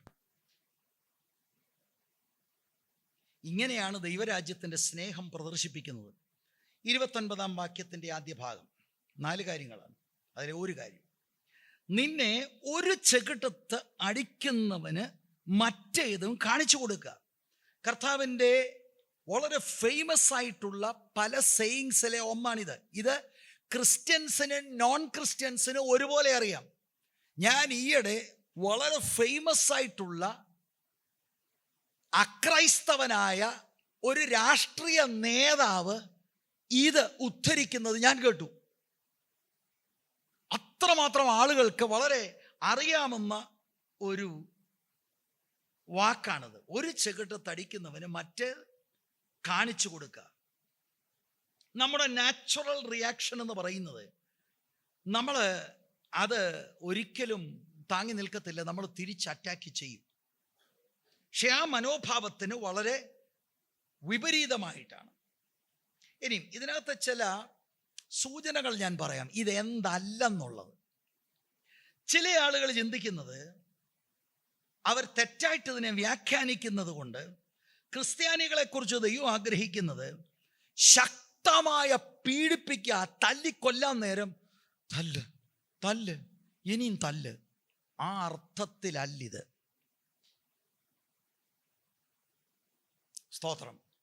കള്ളം മോട്ടിക്കാനായിട്ട് വീട്ടിനകത്ത് കയറി നിങ്ങളുടെ മക്കളെ പിടിച്ച് ഒരു ഇടി ഇടിച്ച് ഒന്നുകൂടെ ഇടി. ആ അർത്ഥത്തിൽ അല്ല ഈ വാക്യം. കർത്താവിൻ്റെ അനുയായികൾ അവരെ തന്നെ ഡിഫെൻഡ് ചെയ്യരുത്. ഒരു ഡേഞ്ചറസ് അറ്റാക്ക്, ജീവൻ മരണ പോരാട്ടം നടക്കുമ്പോൾ അവർ ഡിഫെൻഡ് ചെയ്യരുത്. അവര് ആളുകൾ തട്ടിക്കളയാനായിട്ട് ഏൽപ്പിച്ചു കൊടുക്കുക എന്നേ അർത്ഥമല്ല. അതവിടെ നിൽക്കട്ടെ. രണ്ടാമത് ഒരു തെറ്റിദ്ധാരണ, വിശ്വാസികൾ ആരും ഈ വാക്യത്തിൻ്റെ അടിസ്ഥാനത്തിൽ പട്ടാളത്തിൽ ചേരാൻ പാടില്ല, പോലീസിൽ ചേരാൻ പാടില്ല. അതെന്താണ്? ബ്രദറെ, ഈ വാക്യം അങ്ങനെയാണ്. അത് തെറ്റിദ്ധാരണയാണ്. ദൈവമാണ് ഗവൺമെന്റുകളെ സംവിധാനം ചെയ്തിരിക്കുന്നത്. എല്ലാ ഗവൺമെന്റും, ഏത് പാർട്ടിയാണെങ്കിലും. റോമാലേഖനം 13-ാം അധ്യായത്തിന്റെ 1 മുതൽ 4 വരെ നിങ്ങൾ നോട്ട് ചെയ്യുക. അവൻ ദോഷം പ്രവർത്തിക്കുന്നവന്റെ ശിക്ഷയ്ക്കായി പ്രതികാരിയായ ദൈവ ശുശ്രൂഷക്കാരൻ തന്നെ. ഗവൺമെന്റിലെ ഉദ്യോഗസ്ഥർ, ഗവൺമെന്റിനെ ദൈവമാണ് സംവിധാനം ചെയ്തിരിക്കുന്നത്. അവരുടെ ജോലിയാണ് സിറ്റിസൺസിനെ പ്രൊട്ടക്റ്റ് ചെയ്യുക. ഫോഴ്സ് അവർ ഉപയോഗിക്കും. നിങ്ങൾക്ക് മനസ്സിലാകുന്ന ഒരു ഉദാഹരണം പറയാം. യോഹന്നാൻ സ്നാപകന്റെ ശക്തമായ പ്രസംഗം കേട്ടുകൊണ്ട് പട്ടാളക്കാർ യോഹന്നാൻ സ്നാപകന്റെ അടുത്ത് വന്ന് ചോദിക്കുന്ന ഒരു ചോദ്യമുണ്ട്. ലൂക്കോസിന്റെ സുവിശേഷം 3:14. പടജനവും അവനോട്, ഞങ്ങൾ എന്ത് ചെയ്യണം എന്ന് ചോദിച്ചതിന്, നിങ്ങൾ പട്ടാളത്തിൽ നിന്ന് രാജിവെക്കണം എന്നല്ല യോഹന്നാൻ സ്നാപകൻ പറഞ്ഞത്. പിന്നെന്താണ് പറഞ്ഞത്? ആരെയും ബലാത്കാരം ചെയ്യാതെയും ചതിയായി ഒന്നും വാങ്ങാതെയും നിങ്ങളുടെ ശമ്പളം മതി എന്ന് വെപ്പീൻ എന്ന് അവരോട് പറഞ്ഞു. അവരുടെ അധികാരത്തെ അബ്യൂസ് ചെയ്യരുത്. അവരുടെ പണി ചെയ്യുക, ശമ്പളത്തിൽ മാത്രം തൃപ്തിപ്പെടുക. അപ്പൊ ഈ വാക്യങ്ങളൊന്നും പട്ടാളത്തിൽ നിന്ന് രാജിവെക്കാനോ പട്ടാളത്തിൽ ചേരാതിരിക്കാനോ പോലീസ് ഫോഴ്സിന് പ്രതികൂലമായി പ്രവർത്തിക്കാനോ ഒന്നും ഉള്ള വാക്യമല്ല. സ്തോത്രം. വേറെ ചിലർ ചിന്തിക്കുന്നത് ശത്രുക്കളെ സ്നേഹിക്കണം, ഒരു ചെകിടത്ത് അടിക്കുന്നവനും മറ്റേ ചെകിടത്ത് കാണിച്ചു കൊടുക്കണം. അപ്പോൾ അങ്ങനെയാണെങ്കിൽ നമ്മളിങ്ങനെ ഒരു പാസീവ് മെൻറ്റാലിറ്റി. സഭയിൽ എന്ത് വേണേ നടക്കും. കാരണം ഒരു ചെടുത്തടിച്ചാൽ മറ്റേ ചെടു, അതല്ലേ ബ്രദറെ പഠിപ്പിച്ചത്. അങ്ങനെയാണെങ്കിൽ കർത്താവായ യേശുക്രിസ്തുവിൻ്റെ ശുശ്രൂഷയിൽ 2 തവണ ദേവാലയത്തിൽ കയറി ചാട്ടയുണ്ടാക്കി അവിടെ ശുദ്ധീകരിച്ചു. ഇംബാലൻസ് നമുക്ക് വരരുത്. പാപത്തെ താലോലിക്കുന്ന പരിപാടിക്ക് ഉള്ള പ്രോത്സാഹനമായി ഈ വാക്യത്തെ ആരും എടുക്കരുത്. മത്തായി 23 എത്ര ശക്തമായിട്ടാണ് കപടഭക്തിക്കാരായ ഫരീസയർക്കെതിരെ കർത്താവ് അവിടെ കാര്യങ്ങൾ പറയുന്നത്. മത്തായി 16:23 ശിഷ്യന്മാരൊരാള് ദൈവഹിതമില്ലാത്ത ഒരു കാര്യം പറയുമ്പോൾ ശക്തമായ താക്കീതല്ലേ കൊടുക്കുന്നത്. അപ്പോൾ ദൈവസ്നേഹമെന്ന് പറയുന്നത് ഇങ്ങോട്ട് കയറി വരുമ്പോൾ ആ വാതുക്കലിട്ടിരിക്കുന്ന ചവിട്ടുമത്തെ അല്ല. ഭയങ്കര സ്നേഹമാണ്, ആര് വേണേ ചവിട്ടിക്കൂ, അതല്ല ഇതിൻ്റെ അർത്ഥം. Biblical love does not mean that you are a door മാറ്റ്.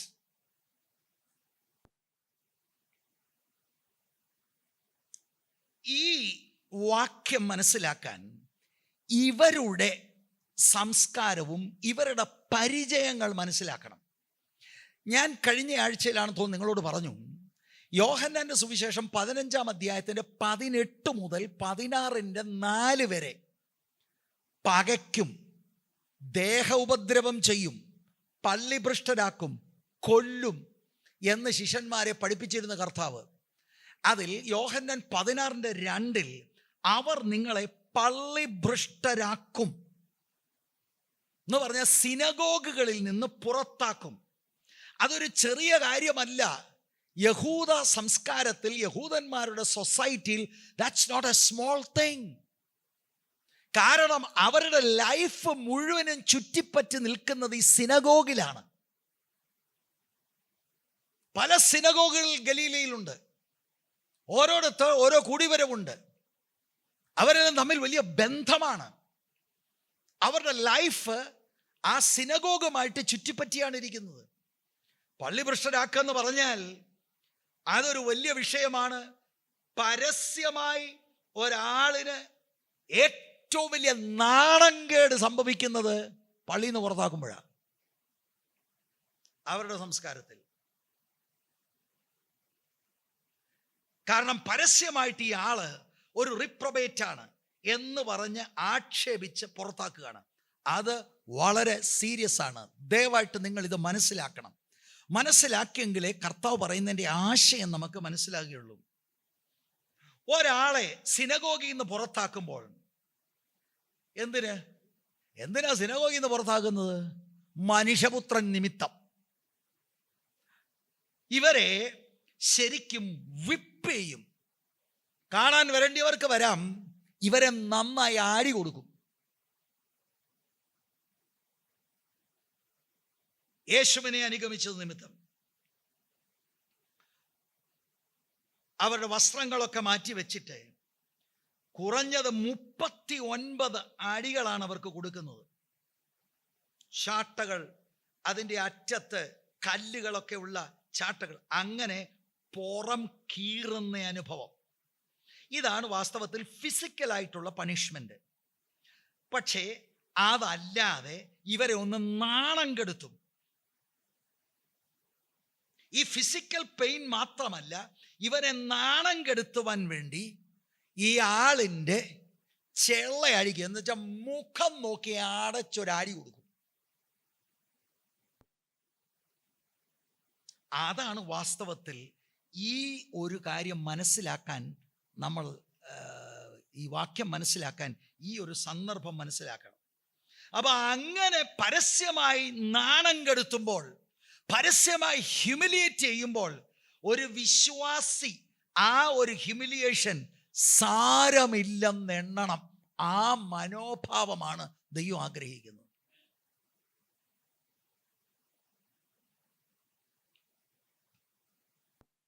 മത്തായിയുടെ സുവിശേഷം 5:39 ഒരു പ്രയോഗമുണ്ട്. ഇതേ കാര്യം എഴുതിയപ്പോൾ വേറൊരു പ്രയോഗം നോക്കിയേ. ഞാനോ നിങ്ങളോട് പറയുന്നത്, ദുഷ്ടനോട് എതിർക്കരുത്, നിന്നെ വലത്തെ ചെകിടത്ത് അടിക്കുന്നവന് മറ്റേത് തിരിച്ചു കാണിക്കുക. ഏത് ചെകിടത്ത? അപ്പോൾ ഒരു മനുഷ്യൻ ഇങ്ങനെ നിൽക്കുക. അപ്പോൾ എൻ്റെ മിക്കവാറും എല്ലാവർക്കും വലത്തെ കൈയാണ് വാക്ക്. ഇടത്തെ കൈ ഉള്ളവരുണ്ട് കേട്ടോ. അപ്പോൾ വലത്തെ കൈ വാക്കാണ് ബഹുഭൂരിപക്ഷം ആളുകൾക്ക്. ഇവരെങ്ങനെ ഈ വലത്തെ ചള്ളക്കടിക്കുന്നത്?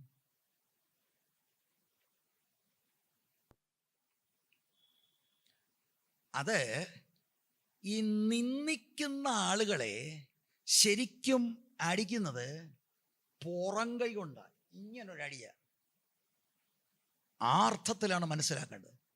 നന്നായി പുറത്തടിച്ച് ചതച്ച് മുറിപ്പെടുത്തിയ ശേഷം പരസ്യമായി അവരെ ഹ്യൂമിലിയേറ്റ് ചെയ്യുന്നതാണ് ഈ ബാക്ക് ഹാൻഡ് കൊണ്ട് ഒരൊറ്റയടി. അവരെ ഡിസോണർ ചെയ്യുക, ഇൻസൾട്ട് ചെയ്യുക, മിസ്ട്രീറ്റ് ചെയ്യുക. അങ്ങനെയുള്ള സാഹചര്യത്തിലും തിരിച്ചറ്റാക്ക് ചെയ്യാതെ പിന്നെയും അവനെ സ്നേഹിക്കുക. ആ അർത്ഥമാണ്. അല്ലാതെ ഞാനിത് പറയുന്നത് ശരിക്കും കേൾക്കണം. അങ്ങനെ പുറം കൈ കൊണ്ട് ഒരൊറ്റ അടി ഇവിടെ അടിച്ചപ്പോൾ അക്ഷരാർത്ഥത്തിൽ എന്നാ പിന്നെ ഇവിടെ കൂടെ അടിച്ചോ എന്ന് ലിറ്ററലായി എടുക്കേണ്ട കാര്യമില്ല. അത് പാസ്റ്റർ കയറി പറയുക. അപ്പം ഞാൻ യേശുവിനെ കാണിക്കാം. എവിടെങ്കിലും കൺഫ്യൂഷൻ ഉണ്ട്, യേശുവിനെ നോക്കിയാൽ മതി. യോഹന്നാന്റെ സുവിശേഷം 18-ാം അധ്യായം 22-ാം വാക്യമാണ് വായിക്കാൻ പോകുന്നത്. 22, 23. നിങ്ങൾക്കറിയാമല്ലോ, കർത്താവിനെ 6 കോടതികൾ മാറി മാറി വിസ്തരിച്ചു. അന്നാവിൻ്റെ അടുക്കൽ നിൽക്കുകയാണ് കർത്താവ്. എങ്ങനെയാണ് കർത്താവ് ഈ ഹ്യൂമിലിയേഷന് കർത്താവ് റെസ്പോണ്ട് ചെയ്തത്? അവൻ ഇങ്ങനെ പറയുമ്പോൾ ചേവകരിൽ അരികെ നിന്ന ഒരുത്തൻ മഹാപുരോഹിതനോട് ഇങ്ങനെയോ ഉത്തരം പറയുന്നതെന്ന് പറഞ്ഞ് യേശുവിൻ്റെ കന്നത്തൊന്നടിച്ചു. ഉടനെ യേശു പറഞ്ഞത്, എന്നാൽ പിന്നെ ഇപ്പുറത്തോട് അടിക്കാനല്ല. ഈ ലിറ്ററലായിട്ട് ഈ ഞാൻ ചിലപ്പോൾ ഉപയോഗിക്കുന്ന ഒരു വാക്കാണ് ഹൈപ്പർ ബൊലെ ലാംഗ്വേജ് ഉണ്ട്. ഒട്ടകം സൂചിക്കുഴയിലൂടെ എന്ന് പറഞ്ഞാൽ ഇമ്പോസിബിൾ എന്ന വാക്ക് പറയാൻ വേണ്ടിയാ. അതിന് ഹൈപ്പർബോലെ ലാംഗ്വേജ് എന്ന് പറയും. കണ്ണ് ചൂഴ്ന്നെടുത്ത് കളയുക, തെറ്റിയെന്ന കൈ വെട്ടിക്കളയുക. ആരെങ്കിലും ചെയ്തിട്ടുണ്ടോ? എന്താണ് അത് പറയുന്നതിന്റെ? തീവ്രമായ തീരുമാനമെടുക്കണം. ആസ് ഇഫ് ആ കണ്ണുകൊണ്ട് ആ കൈ കൊണ്ട് ഇനിയും പാപം ചെയ്യത്തില്ല. ആസ് ഇഫ് അത് ഇനി ഇല്ല. ഹൈപ്പർബോലെ ലാംഗ്വേജ് ആണ്. കർത്താവിൻ്റെ പ്രതികരണം എങ്ങനെയാണ്? 23-ാം വാക്യം. യേശു അവനോട്, ഞാൻ ദോഷമായി സംസാരിച്ചു എങ്കിൽ തെളിവ് കൊടുക്കുക, അല്ലെങ്കിൽ എന്നെ തല്ലുന്നതെന്ത് എന്ന് പറഞ്ഞു. അവരുടെ പ്രമാണം അനുസരിച്ച് തെളിവ് കൊണ്ടുവന്ന് തെളിയിക്കുക, അല്ലെങ്കിൽ പിന്നെ എന്തിനാ എന്നെ അടിച്ചത്? Very calm. യേശു വാശിയിലല്ല, വൈരാഗ്യത്തിലല്ല. ഇവരെ യേശു പകയ്ക്കുന്നുമില്ല. നിങ്ങൾ മനസ്സിലാക്കണം, ഹന്നാവിനെയോ പീലാത്തോസിനെയോ കയ്യാഫാവിനെയോ യേശു പകയ്ക്കല്ല. ചില സമയത്ത് യേശു മിണ്ടാതിരുന്നെന്നാണ് തിരുവെടുത്ത് പറയുന്നത്. ചില സമയത്ത് അവിടുന്ന് സംസാരിച്ചു. അപ്പൊ ശരിക്കും ഇവിടുത്തെ അർത്ഥം, ഒരു ദൈവ പൈതൽ കടുത്ത ഹ്യൂമിലിയേഷൻ, ഇൻസൾട്ടിലൂടെ പരസ്യമായിട്ട് അവരെ നിന്ദിക്കുന്ന സമയത്ത് പ്രതികാര ചിന്തയില്ലാതെ ഇരിക്കുക. റിറ്റാലിയേറ്റ് എനിക്ക് ചെയ്യണം, ഞാൻ വെച്ചിട്ടുണ്ട്, നോ നോ. അതാണ് മറ്റേ ചെകിട് കാണിച്ചു കൊടുക്കുക. You still love the person. പറയാൻ ഈസിയാ, ഹ്യൂമൻലി ഇംപോസിബിൾ. എന്നാലും ഇന്ന് പകൽ ഇത് നമ്മുടെ അകത്തേക്ക് സിങ്ക് ചെയ്യണം. ഈ ജീവിതത്തിലേക്കാണ് ദൈവം നമ്മളെ വിളിച്ചിരിക്കുന്നത്. എനിക്ക് സഭയോട്, ഈ സഭാ നേതാക്കന്മാരോട്, സഭാ രാഷ്ട്രീയക്കാരോട് എനിക്ക് ചോദിക്കാനുള്ള, what are you doing? Are you in the kingdom of God? ഞാനിത് പരസ്യമായിട്ടല്ലേ പറയുന്നത്, ഞാൻ എത്രയോ വർഷങ്ങളായിട്ട് ഇത് പറയുന്നു. ഇപ്പൊ ഈ ദൂതുമായിട്ട് നിന്ന് എന്നെ ഏതെങ്കിലും ഒരു കൺവെൻഷൻ വിളിച്ചാൽ ഞാനിത് പറഞ്ഞു കഴിഞ്ഞാൽ their kingdom will be shaken up. അപ്പൊ ഏറ്റവും നല്ലത് എന്താ? Don't call him. ഇവര് കാണിക്കുന്നത് മുഴുവനും out of the kingdom of God ആണ്. ഈ വാശിയും ഈ വൈരാഗ്യവും ഈ പക തീർക്കലും ഈ പാരവെപ്പും, what is this? ഇത് കണ്ട് പൊതുജനം മടുത്തു. അവിടെയാണ് പരസ്യയോഗം നടത്തി ട്രാക്റ്റ് കൊണ്ടുവന്നത്. എന്താണ് നമ്മൾ ഈ കാണിക്കുന്നത്? യേശു ഇത് പ്രസംഗിച്ചേച്ച് പോകല്ല. യേശുവിൻ്റെ കന്നത്തടിച്ചപ്പോഴും അവനെ തിരിച്ച് അറ്റാക്ക് ചെയ്യുന്നില്ല, അവനോട് പകയില്ല. റിറ്റാലിയേഷൻ മോഡല്ല യേശുവിന്. He is willing to suffer for the kingdom of God. ഞാൻ യേശുവിനെ കാണുന്നുണ്ടല്ലോ, യേശു കെട്ടപ്പെട്ടവനായിട്ട് അന്നാസിന്റെ അവിടെ ഞാൻ കാണുന്നത് His royal majesty. Who can be like that? Only if you have the Spirit of Christ in you.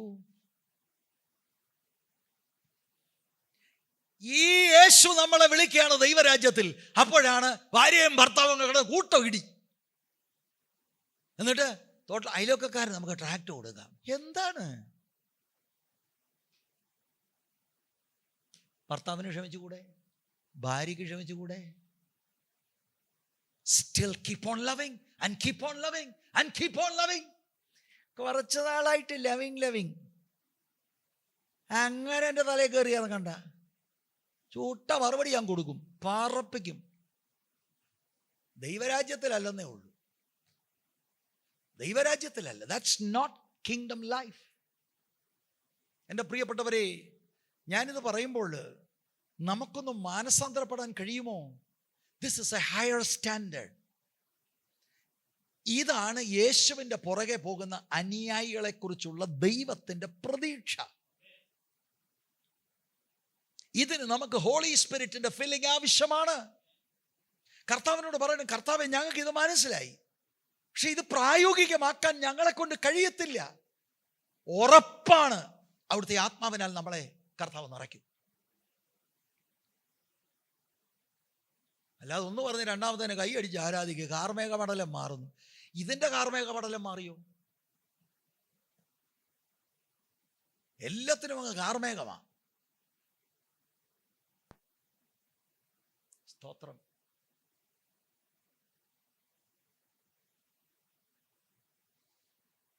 നമ്മളെ ഇൻസൾട്ട് ചെയ്ത് സ്കോൺ ചെയ്ത് നാം ഒന്നും, U are A good for nothing, U are A nobody. ആ ഇൻസൾട്ടായി പുറത്തെ അടി. അപ്പൊ അത് അക്ഷരാർത്ഥത്തിൽ, പാസ്റ്റർ ഏതായാലും ഞാൻ ഒരു മുറിക്കകത്തൊന്നും ഇറങ്ങത്തില്ല, എന്നെ ആരും അടിക്കുകയില്ല, അടിക്കത്തില്ല. പക്ഷെ ഇതുപോലുള്ള മനോഭാവം ചിലപ്പോൾ വരും. ഇത് അവരുടെ സംസ്കാരത്തിൽ പരസ്യമായിട്ടടിക്കും, പുറം കൈ കൊണ്ട്. നമുക്ക് ചിലപ്പോൾ നമ്മുടെ ജീവിതത്തിൽ ഒരടി അക്ഷരാർത്ഥത്തിൽ കന്നത്ത് കിട്ടിയില്ലെന്ന് വരാം, പക്ഷേ കന്നത്ത് കിട്ടിയതുപോലെ സംസാരിച്ചിട്ടുണ്ടോ? ചിലരുടെ വാക്കൊക്കെ ഞാൻ കേട്ടിട്ടുണ്ട്, ഒന്ന് തല്ലിയാലും വേണ്ടുകയില്ലായിരുന്നു, ഇത് പറഞ്ഞായിരുന്നു. അപ്പൊ എന്തു ചെയ്യും? പക്ഷേ അന്നേരം ഞാൻ ഒന്നും പറഞ്ഞില്ലെന്നേ ഉള്ളൂ. അപ്പൊ അകത്തുണ്ടല്ലയോ? സ്തോത്രം. എല്ലാം എഴുതി വെച്ചോ, നമ്മുടെ കാര്യമായി പറയുന്നത്. സ്തോത്രം. പിള്ളേരെ, മാതാപിതാക്കൾ, എനിക്കങ്ങ് ഫീൽ ചെയ്തു, പപ്പയും മമ്മിയും കൂടെ അങ്ങോട്ട് എനിക്കങ്ങ് ഫീൽ ചെയ്തു. എന്തോന്ന് ഫീല്? ദൈവരാജ്യത്തിലാണോ? ആണെങ്കിൽ സ്തോത്രം പറയണം. ഫീല്. സ്തോത്രം. ഇത് രക്ഷിക്കപ്പെടാത്ത ഒരാളിന് ചിന്തിക്കാൻ പോലും കഴിയത്തില്ല. ജീവിതത്തിൽ നമുക്കിങ്ങനെ ഇൻസൾട്ടുകൾ ഒക്കെ നമുക്ക് വരാം. ആ സമയത്ത് ഒരു റിട്ടാലിയേഷനും നമ്മുടെ ഭാഗത്തു നിന്നും ഒരു പ്രതികാര ചിന്തയില്ലാതെ ആ ആളിനെ പിന്നെയും മനഃപൂർവ്വം സ്നേഹിക്കുക. ഇത് ഒരു ആറ്റിറ്റ്യൂഡാണ്, ഒരു മനോഭാവമാണ്. ആ മനോഭാവം it's the opposite of retaliation. നമുക്കെല്ലാം റിറ്റാലിയേറ്റ് ചെയ്യാൻ അറിയാം. വാക്കിങ്ങോട്ട് പറഞ്ഞാൽ രണ്ട് അങ്ങോട്ട് പറയാൻ നല്ല നമുക്കറിയാം. പക്ഷെ അത് പറയാതെ ആളിനെ സ്നേഹിക്കുക. ഒരു നിലയിലും വ്യക്തിപരമായ ഒരു വൈരാഗ്യം തീർക്കാതെ വളരെ ശാന്തതയോടെ സഹിഷ്ണുതയോടെ സഫർ ചെയ്യുക. അങ്ങനെ ആവുമ്പോൾ പാസ്റ്ററെ അവർ പിന്നെയും വല്ലതും ചെയ്യത്തില്ലേ? പിന്നെയും നിന്നെ നിന്ദിക്കും, അന്നേരവും നീ സ്നേഹിക്കുക. സ്തോത്രം. അല്ലാതെ ഞാൻ മുമ്പേ പറഞ്ഞ പട്ടാളക്കാരൻ്റെ കൂട്ട് രണ്ടെണ്ണം കഴിയുമ്പോൾ മൂന്നാമത്തേനെന്താ? രണ്ടുപേരെ പറഞ്ഞിട്ടുള്ളൂ, ഇനിയും വിഷയമാ. അങ്ങനെയല്ല. Always love. മനസ്സിലാകുന്നുണ്ടോ സഹോദരങ്ങളെ? സ്തോത്രം. ഇതാണ് ക്രിസ്തീയ ജീവിതം. മത്തായിയുടെ സുവിശേഷം 5:38-39 വാക്യങ്ങൾ ഞാൻ ഒന്നുകൂടെ വായിച്ചിട്ട് 29 വാക്യം ഇപ്പോൾ വായിച്ചതിൻ്റെ 2ാം ഭാഗത്തിലേക്ക് പോവാം. കണ്ണിന് പകരം കണ്ണ്, പല്ലിന് പകരം പല്ല് എന്ന് അരുളി ചെയ്തത് നിങ്ങൾ കേട്ടിട്ടുണ്ടല്ലോ. ഞാനോ നിങ്ങളോട് പറയുന്നത്, ദുഷ്ടനോട് എതിർക്കരുത്. നിന്നെ വലത്തെ ചെകിടത്ത് അടിക്കുന്നവന് മറ്റേതും തിരിച്ചു കാണിക്കുക. അപ്പോൾ ഒരാൾ പറയാ, ഇല്ല ഞാൻ തിരിച്ചു കാണിക്കും, എനിക്ക് ഒരു പ്രശ്നവും ഇല്ല. അക്ഷരീകമായി നിങ്ങളത് അനുസരിച്ചു. Praise God. ഞാൻ പറഞ്ഞത് ഇതിൻ്റെ മനോഭാവമാണ്. ചിലപ്പോൾ അടിച്ചില്ലെന്ന് വരും, പക്ഷേ ഈക്വലി സമൂഹത്തിൻ്റെ മുൻപിൽ നിങ്ങളെ കൊച്ചാക്കാന്നൊക്കെ നമ്മൾ പറയത്തില്ലേ, നിന്ദിക്കുക. അതൊക്കെ നമ്മുടെ ജീവിതത്തിൽ യേശുക്രിസ്തുവിനെ അനുഗമിക്കുന്നത് നിമിത്തം നമുക്കുണ്ടാകാം. ആ സമയത്ത് നമ്മുടെ ഉള്ളിൽ കയ്പോ പകയോ വെച്ചു പുലർത്താതെ, ആളിൻ്റെ അറിവില്ലായ്മ ചെയ്തതാണ്, ആളും രക്ഷിക്കപ്പെടണം, അവരെ സ്നേഹിക്കുക, നല്ലത് ചെയ്യുക, അവർക്ക് വേണ്ടി പ്രാർത്ഥിക്കുക, അവർക്ക് വേണ്ടി. ആ മനോഭാവം പിന്നെയും കാണുമ്പോൾ പ്രൈസ് ദ ലോർഡ്, സ്തോത്രം. പ്രൈസ് ദ ലോർഡൊക്കെ പല നിലയിൽ പറയാം കേട്ടോ. Praise the lord, praise the lord, praise the lord, സ്തോത്രം. ഷെയ്ക്ക് ഹാൻഡ് തന്നെ പല നിലയിൽ കൊടുക്കാം. മുഖത്ത് നോക്കി സന്തോഷത്തോടെ shake hand, praise the lord. അല്ലാതെ വേറെ ഒരു ചിലരുടെ കൈ പിടിക്കത്തില്ലല്ലോ, അങ്ങ് ഒഴുകിപ്പോവില്ലേ. സ്തോത്രം, ഹല്ലേലൂയ. എല്ലാവരും തമ്മിൽ നല്ല ബന്ധം വേണം. സമൂഹത്തിൽ ഇങ്ങനെ യേശുവിൻ്റെ സാക്ഷിയാകണം. 29 വാക്യം 2 ഭാഗം. നിന്റെ പുതപ്പ് എടുത്തു കളയുന്നവന് വസ്ത്രവും തടുക്കരുത്. ഒന്നുകിൽ മോഷ്ടിച്ചായിരിക്കാം, അല്ലെങ്കിൽ കേസ് കൊടുത്തെന്തെങ്കിലും ലീഗൽ ആക്ഷൻ ആയിരിക്കാം. പുതപ്പ് എടുത്തു കളയുന്നവന് വസ്ത്രവും തടുക്കും. മത്തായി 5:40 ഇത് നേരെ തിരിച്ചാ. നിന്നോട് വ്യവഹരിച്ച് നിന്റെ വസ്ത്രം, ആദ്യം വസ്ത്രമാണ്, വസ്ത്രം എടുപ്പാൻ ഇച്ഛിക്കുന്നവന് നിന്റെ പുതപ്പും വിട്ടുകൊടുക്കുക.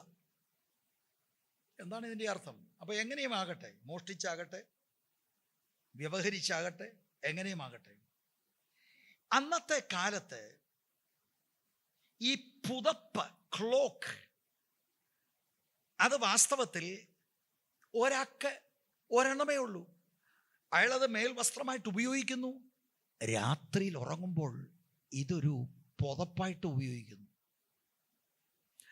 ഇതുകൊണ്ട് തന്നെയാണ് പുറപ്പാട് പുസ്തകം 22:26 നീ കൂട്ടുകാരൻ്റെ വസ്ത്രം പണയം വാങ്ങിയാൽ സൂര്യൻ അസ്തമിക്കുന്നതിന് മുൻപ് മടക്കി കൊടുക്കണം. ആവർത്തനം 24:13 നമുക്കത് കാണാൻ കഴിയും. ഒന്നേ ഉള്ളവർക്ക് അതാണ് അവർക്ക് കോട്ടായിട്ടും പുതപ്പായിട്ടും എല്ലാം. അപ്പം നിന്റെ പുതപ്പ് എടുത്ത് കളയുന്നവന് വസ്ത്രമെന്ന് പറഞ്ഞാൽ അകത്തെ വസ്ത്രം, പുറത്തേതാണ് ഈ കോട്ട്. കോട്ട് കൊണ്ടുപോയി, മനോഭാവമാ കൊണ്ടുപോയാൽ എനിക്ക് വിഷയമില്ല. Price the Lord. അപ്പൊ ഒരു മനുഷ്യന്റെ ഈ പുറത്തെ ഈ ക്ലോക്ക്, ഇത് ഈ നിലയിൽ കൊണ്ടുപോയി മടക്കി കൊടുക്കാതിരിക്കുന്നത് അയാളെ വളരെ ഗൗരവമായി ഉപദ്രവിക്കുകയാണ്. സീരിയസ് ആണത്.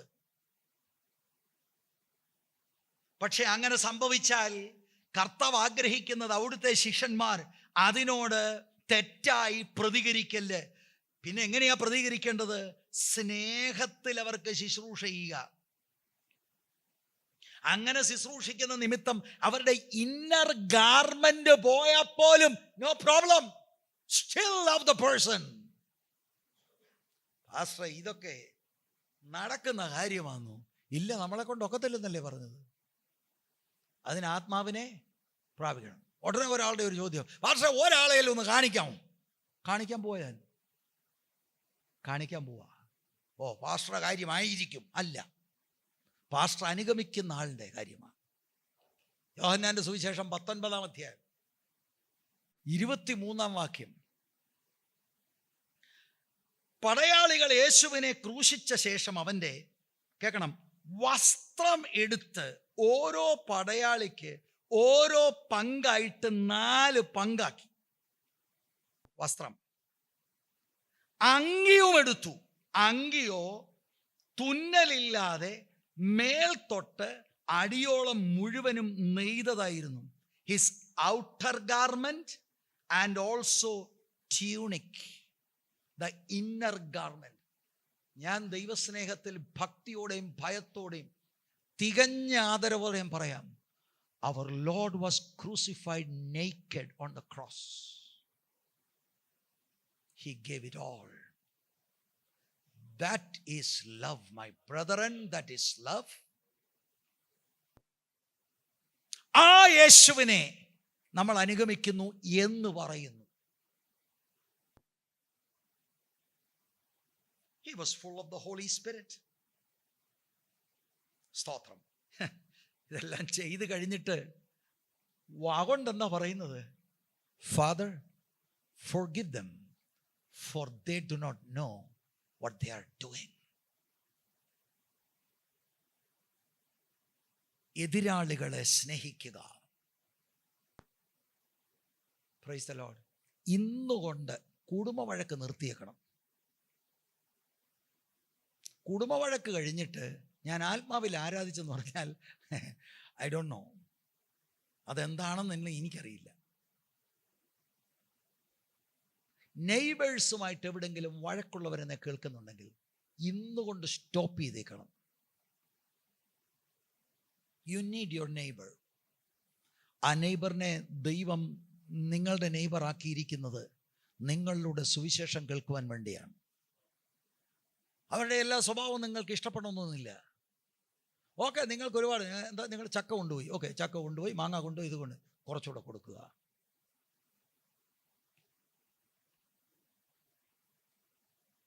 നിങ്ങൾ ഈ സുവിശേഷത്തെ ജീവിച്ച് കാണിക്കുക. ഇതാണ് ദൈവത്തിൻ്റെ രാജ്യം.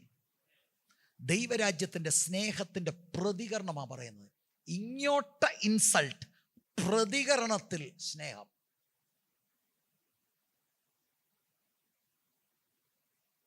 ഉപ്പാപ്പൻ, അമ്മാച്ചൻ, പറയാൻ വിട്ടുപോയി, മരുമകൾ, അമ്മായിയമ്മ ഒരു ചെകിടത്തടിച്ചാൽ എന്ന് പറഞ്ഞാൽ പിന്നെയും പറയാം അക്ഷരാർത്ഥത്തിൽ, അല്ലാതെ ഇന്നങ്ങോട്ട് പോയി ഒരു താങ്ങ് കൊടുക്കരുത്. അക്ഷരാർത്ഥത്തിലല്ല, ആ മനോഭാവം.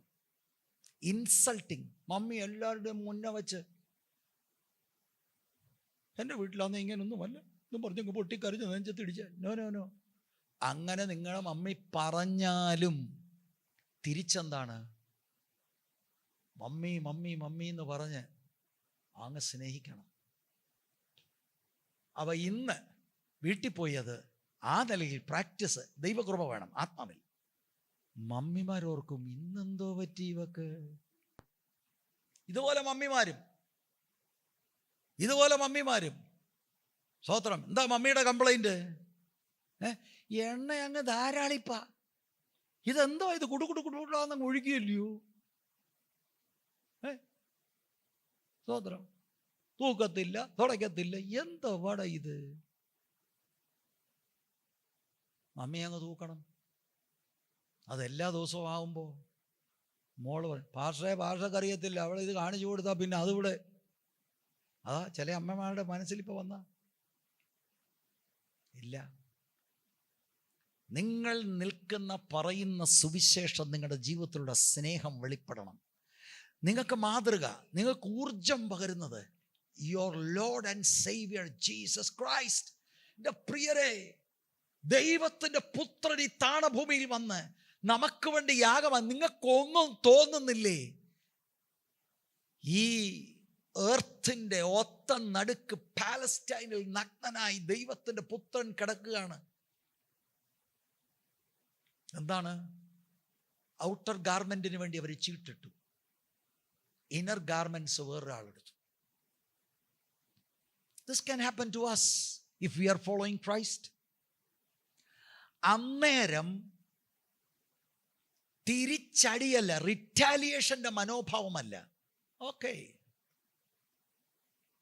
I have nothing against you. Father, forgive them. അവരോട് ക്ഷമിക്കണം. അവരെന്ത് ചെയ്യുന്നെന്ന് അവർക്ക് അറിയില്ല. ആകയാൽ അവരോട് ക്ഷമിക്കണമേ. മക്കൾ മാതാപിതാക്കൾ തമ്മിൽ, മരുമക്കൾ, അമ്മായിയപ്പൻ അമ്മായിയമ്മ, എല്ലാവരും ഒരു ഊഷ്മള ബന്ധം. Because we follow Christ. നമ്മളിവിടെ വന്ന് കൈ ഒത്തിരി അടിച്ച് ഒത്തിരി ഒച്ച വെച്ചില്ല. പക്ഷേ ഈ വചനങ്ങൾ നിങ്ങളുടെ അകത്താത്മാവ് എഴുതുമ്പോൾ അതിനെ സ്വീകരിക്കാൻ തയ്യാറായാൽ നിങ്ങളുടെ ജീവിതം മാറും. റാഡിക്കൽ ചേഞ്ച് വരും. You will display kingdom love. സ്തോത്രം. ഞാൻ ആഗ്രഹിക്കുന്നത് എത്രയും വേഗം റോമാലേഖനത്തിലേക്ക് മടങ്ങി വരണമെന്നാണ്. പക്ഷേ ഇത് വളരെ അത്യാവശ്യമാണ്. അടുത്തത് എന്താണെന്ന് അറിയാമോ? Lending, borrowing. പണം കടം ചോദിച്ചാൽ ഉണ്ടാകേണ്ട മനോഭാവം അത്യാവശ്യമായിട്ട് ഈ ദൈവസഭ മനസ്സിലാക്കിയിരിക്കണം. നിന്നോട് ചോദിക്കുന്ന ഏവനും കൊടുക്ക. How to give. വാങ്ങുന്നവർ മനസ്സിലാക്കണം, അത് മടിയന്മാരെ പ്രോത്സാഹിപ്പിക്കാനുള്ള വചനമല്ല. ഞാനൊന്നും ജോലി ചെയ്യുന്നില്ല, നിങ്ങളെല്ലാവരും എനിക്ക് കൊണ്ടെത്താ, അത് കൊള്ളാം, അതിനുള്ള വാക്യമല്ലത്. ആത്മാവിനാൽ നിയന്ത്രിക്കപ്പെടുക, ആത്മാവിനാൽ നടത്തപ്പെടണം. ഒരു വാക്യത്തെ മറ്റ് പല വാക്യങ്ങളുടെ സഹായത്തോടെ വ്യാഖ്യാനിക്കണം. ഞാൻ നിങ്ങൾ ശ്രദ്ധിച്ചോ, 2 കാര്യത്തിനും ജീസസിനെയാണ് കൊണ്ടുവന്നത്. ജീസസിൽ ഇതിൻ്റെ നിവൃത്തി നമുക്ക് കാണാൻ കഴിയും. You don't need to speculate. നമുക്കൊരു അനുതാപം ഇന്ന് പകലുണ്ടാകണം. ഞാൻ ഈ പ്രസംഗിച്ച് I'm telling I want to repent and repent and repent. ഇത് എന്നെ വളരെ ആഴത്തിൽ സ്പർശിക്കുന്നു. ഞാൻ നിങ്ങളുടെ മുൻപാകെ വെക്കുന്നു. ഓ, നിങ്ങളല്ല ഇങ്ങനെയാണ്, ഞാൻ ഏതാണ്ട് super. No, not at all. ഇതാണ് ദൈവത്തിൻ്റെ standard. And we need to repent. സ്തോത്രം. ലോക സുവിശേഷീകരണത്തിന് തടസ്സം അക്രൈസ്തവരോ സുവിശേഷ വിരോധികളോ അല്ല. ഏറ്റവും വലിയ സുവിശേഷ വിരോധി ദൈവസഭയുടെ അകത്തുണ്ട്. നാം മാനസാന്തരപ്പെട്ട് മടങ്ങി വന്നാൽ, പരിശുദ്ധാത്മാവിനാൽ നമ്മളെ നിറച്ച് ദൈവത്തിന് നമ്മളെ ഏവരെ ഉപയോഗിക്കാൻ മനസ്സുണ്ട്. സ്തോത്രം, സ്തോത്രം, സ്തോത്രം.